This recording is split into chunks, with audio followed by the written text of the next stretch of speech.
What's going on, everybody? Welcome to another edition of Mean Streets here at FTN Fantasy. I am Chris Meaney. Appreciate you guys taking the time to hang out. If you're familiar with my work, you're probably like, where have you been? Where's all the episodes? A few rankings episodes, but now that the season is officially underway here in less than 24 hours, look for Mean Streets, subscribe on our FTN YouTube page. Check out the episodes over at ftnfantasy.com, available on iTunes and Spotify, wherever it is that you listen to your favorite podcast. It's been a busy month. It's been a busy off season, but super excited that we're finally getting underway. By the way, if you are wondering where's all the content, we've been live over at SiriusXM Fantasy Sports Radio Channel 87 all year long, all off season and throughout the entire football season, Monday to Friday from 1 to 3 Eastern. A rotation of Dane Martinez and Jake Seeley hosting every show myself, but a rotation with those two guys. So you can always go back and listen on demand. We have a futures episode. We have team previews for every team from a fantasy football perspective and a betting perspective as well. If you're stuck with us over at FTN Fantasy, you already have the picks for tonight or for Thursday Night Football and some of my futures. But now that football is here, we're going to be going to 3 episodes per week. We get into October, roughly 5, because I'm a big hockey guy too. Multi-sport show here, but mostly football, especially for these next few weeks as the NFL is finally here. Let's go. There's been a lot of off-season prep. I'm just excited that the season is getting underway Thursday night at Arrowhead, a fantastic matchup as well. But yeah, subscribe on iTunes and Spotify.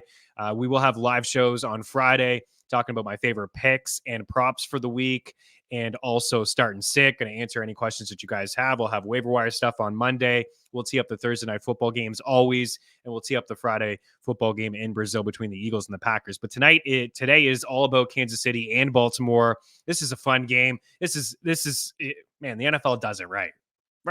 With their week 1 schedules and kicking things off here. So a rematch of the AFC Conference Championship game last year, a 17-10 win by Kansas City in Baltimore. And you know, if you rode the Chiefs last year throughout the playoffs, you had a few extra bucks, right, in your pocket, because yeah, they were a slight home favorites against Miami at home. We all expected them to be the Dolphins. Who can't play in cold weather, but they were dogs in Buffalo. They were dogs in Baltimore. They were dogs in the Super Bowl against San Francisco, and they just went out and won those football games. So Thursday Night Football, use the prop shop and the parlay calculator. Free tools over at ftnfantasy.com. You see prop shop up at the top of the website. When you click that, you will see the parlay calculator there as well. I'm telling you right now, it's going to save you a lot of time and it's going to save you a lot of cash. And it really is beneficial in terms of props to get the best possible number from the sports book showing that.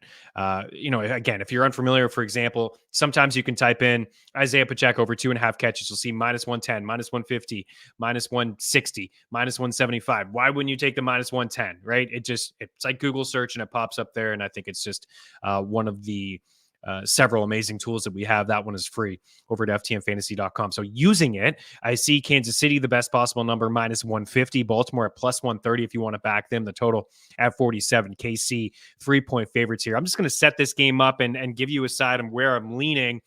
Props is where I'm at, though, for this game. I don't think you need to bet every game. I get it. It's exciting. You want to. Everybody's in pools. I will share what I am doing in my own pool, but this isn't a game that I'm going to bet. Actually, my favorite bet from this game, apart from props, is probably the under 47. But I'll set things up both sides. So for Baltimore, of course, they get Derrick Henry. They lose their DC head coach in now Seattle. They have 3 different players on the offensive line, which could be concerning moving forward. We'll see how that plays out with King Henry there. But for Baltimore, this defense is still going to be great. Patrick Queen is a big loss. He's a stud, but they still have all kinds of playmakers defensively. Triple Crown winner last year, led the league in sacks and takeaways and allowed the fewest points. They were number 1 in pass DVOA. This was just an awesome defense. And they held Patrick Mahomes in check in that game. They just couldn't do anything offensively. Now, for Kansas City, they were awesome last year defensively. They lose Snead to Tennessee, but they still, as well, have a lot of playmakers. And I think they're better offensively. Last year, they won the Super Bowl again, and it's hard to say that this team is better. Like, they've been awesome for years now. no team has ever won 3 straight Super Bowls. I don't expect them to win this year, but nobody should be shocked. But they are better offensively. I mean, drafting Xavier Worthy, fastest man ever at the combine, and drafting Hollywood Brown, or signing Hollywood Brown rather, they've got some speed now, right? They got 2 speedsters that can blow the top off the defense. At least last year, it was just so much check down stuff. They weren't explosive. They were middle of the pack offensively. They won because their defense was fantastic. And offensively, it was kind of like, again, just a lot of screen passes to Rice and to Kelsey. So they led the league in wide receiver drops, right? Their wide receiver room led the league in drops. It was just like Kadarius Toney, like, see you later. Sky Moore, all these guys are dropping passes. So no Hollywood in this game, and Xavier Worthy is a rookie. Travis Kelsey is healthy, and he's going to play in this game. He did not play in the season opener last year at home against Detroit, which the Lions went in and won that game, a very tight football game. So that's the scene. 17-10 last year. The biggest thing for me last year in watching that game was Baltimore's game plan. It just didn't make a whole lot of sense. If you remember, they didn't run the football. And this was a team that ran the football more than anybody last year. They had a league high 49.9% rush rate, according to our pace tool over at ftnfantasy.com. They led the NFL in rushing. And they didn't run the football in that game. Gus Edwards, I had to go back and look. I remember at the time, like, thinking, what the heck? And I know we talked about it on Mean Streets. Like, why did Gus Edwards have 3 carries in that game and 2 in the first half? Flowers had 2 carries. Justice Hill had 3. Lamar Jackson had 8. Just didn't make any sense at all. Travis Kelsey dominated that game. He had 11 targets. He caught all of them. He had a phenomenal playoff run, and looked like Kelsey was just absolutely done. But he went on to have a really good playoff run. And he was just too tough to handle. Kyle Hamilton. It was too tough to stop Travis Kelsey. And I would imagine it's going to be tough again to stop Travis Kelsey.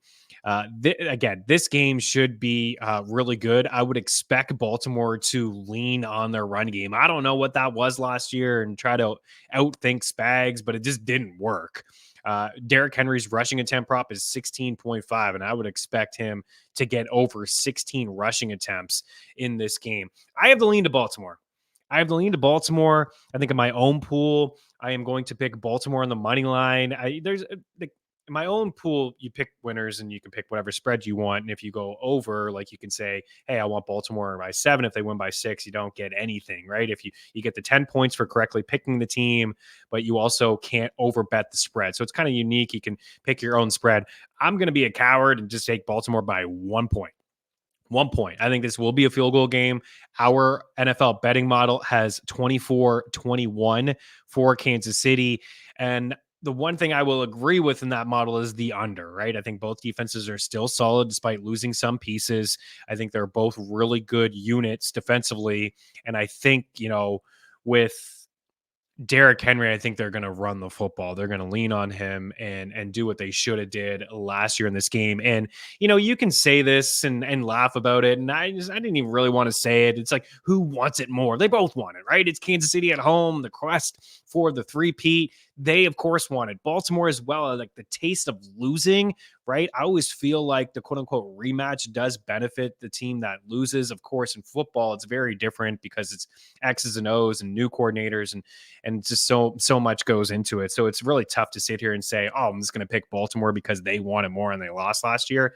I heard Harbaugh talk about how, this is just, it doesn't matter the opponent. There's still 16 more games. I say stop it. I say Baltimore is ready for this game. Kansas City lost in this spot last year. So I do have the lean to the Ravens, but I think the under 47 really is the play. I don't expect a 17-10 final. Again, I kind of agree with the 24-21 final that we have, the projected score in our bet model. NFL bet model there over at ftnfantasy.com. But I will kind of go like a 2017 type game, and I will lean. I think there's some value to be had with Baltimore +3, and I would maybe even like alternate spreads, just pay a little bit more and get the 3.5 or get the 4 in case it is a field goal game, a little bit more juice there. If you wanted to go Baltimore 4, like, for example, I'm seeing Baltimore +3 -115 is the best number I'm seeing over at BetMGM. You pay a little bit more and get the 3.5 or the 4 there. I do think that this will be a field goal game. So not really betting it, lean to the under, picking Baltimore my own pool, but you're here for the props, and let's get after the props, right? Because we're going to have some fun with some props. Again, you don't have to bet every game. We're excited that the NFL season is back, but we're leaning here with Derrick Henry over 63.5 rushing yards at -110. Some of these numbers may have changed. Again, use the prop shop. It is your friend. Save you a lot of time and a lot of cash. Our subscribers over at FTN Fantasy have had these since Monday, I do believe. So there has been some line movement here. Put the picks in right away in our Discord. You guys get notified and then put them in the tracker. If you want to sub with us, I mean, the fantasy football plus package is the best. You get all the picks and you get the tools and projections and DVOA statistics. You get Discord. You get all the picks from everybody across all sports. Hockey is coming up around the corner as well. MLB postseason here in October at NBA. But you get absolutely everything in the package, weekly rankings and projections in the tool. So that's the package that I highly recommend. Hit me up at Chris Meaney if you have any questions, or meanstreetsftn@gmail.com. So again, they didn't run the football last year. I have the lean to the over 16.5 carries, but I'm going with over 63.5 rushing yards. No, it doesn't matter that Derrick Henry has more rushing yards against Kansas City than any other team. That stuff doesn't matter. The offensive line, 3 new linemen, is a slight concern, but 63.5, I think is a low number for what Derrick Henry could do, right? We know that he can pop off a couple long ones and flirt with this number because of him just power driving through people. I still think he has a lot to offer. I really do. I think he has a lot to offer. Last year led the NFL in carries. A down year for him, still had double-digit touchdowns, played on a poor offensive line with a rookie quarterback and a team that averaged like the 6th fewest points per game. So now he has a 2-time reigning MVP, Lamar Jackson, there. And say what you want about Lamar. That's another thing with Lamar Jackson that I could have brought into this game, is Lamar has shown us just about everything besides winning big football games in the playoffs.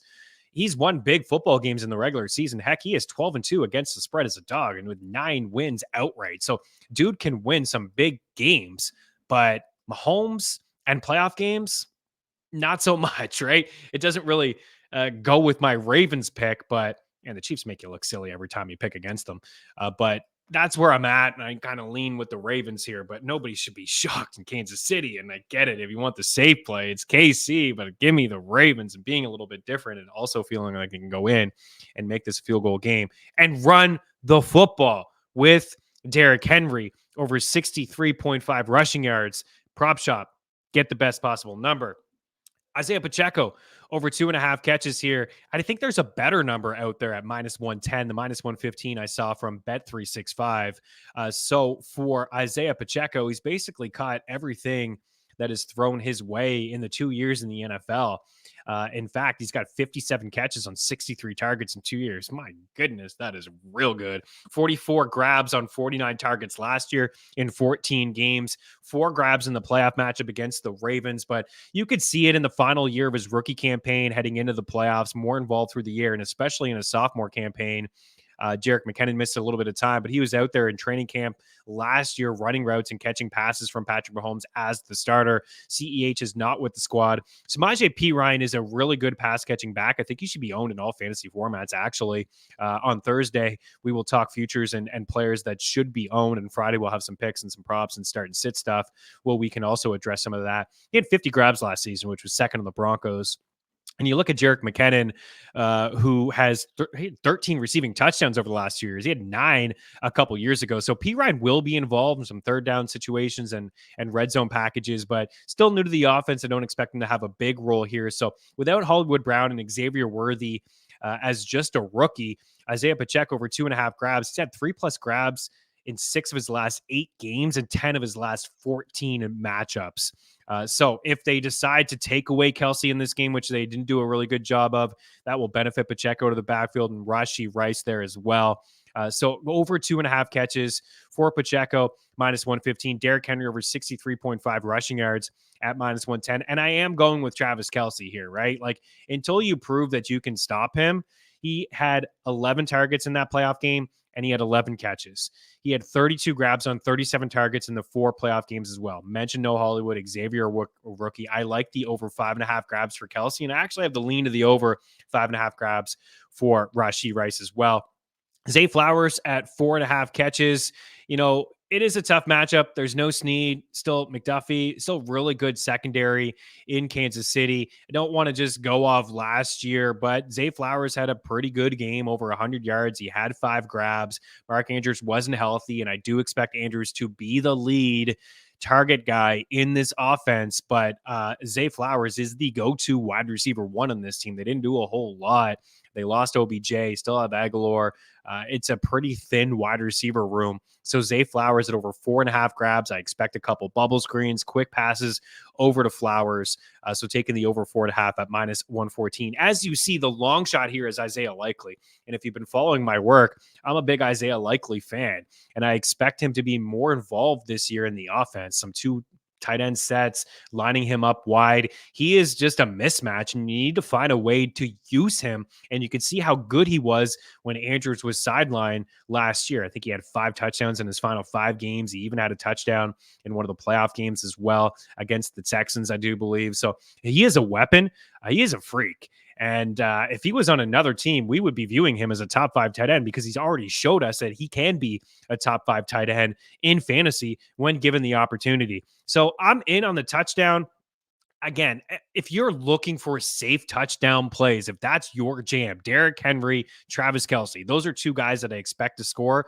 I would say Pacheco finds the end zone, and maybe Andrews, but I've also told you that I don't expect a lot of points in this game. So I am taking a long shot. I think Kelce and Henry is like a parlay, and get both of those guys around plus 100. The number has moved a little bit over the past couple days. Both of them maybe in a parlay, away you go. But the long shot here is Likely, because I do think that they will use him a little bit more, like I said, and especially inside the red zone. Think about how you're going to defend this team inside the red zone with Henry and then Lamar, and then you have Andrews as well as Likely here. So plus 650 at DraftKings for an anytime touchdown.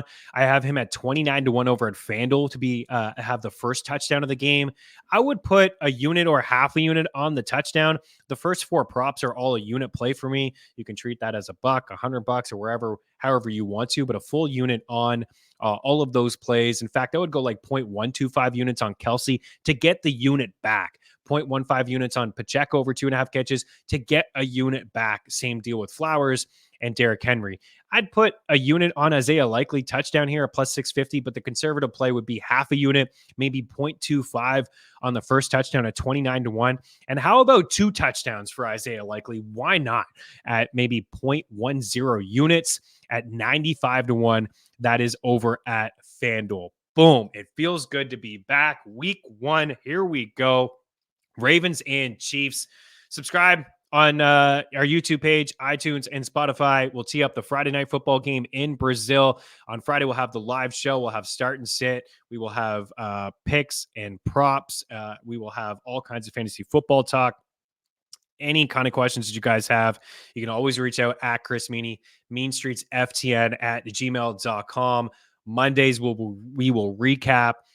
And again, on a Thursday, we will tee up the game. So I feel like I'll do a Monday, Wednesday, Thursday, Friday show. We'll get into the 5 days per week when the NHL season does get underway. But again, SiriusXM Fantasy Sports Radio, the FTN Fantasy Show, 1 to 3 daily with myself and a rotation of Jake Seeley and Dane Martinez. And if you are over on SiriusXM, you can always go back and listen to the episodes on the all-new SiriusXM app. To search FTN Fantasy. It feels good to be back. Good luck with your props and your picks. A little bit of rust here, I guess. Enjoy the game, and we'll talk to you soon. Have a good one. Cheers.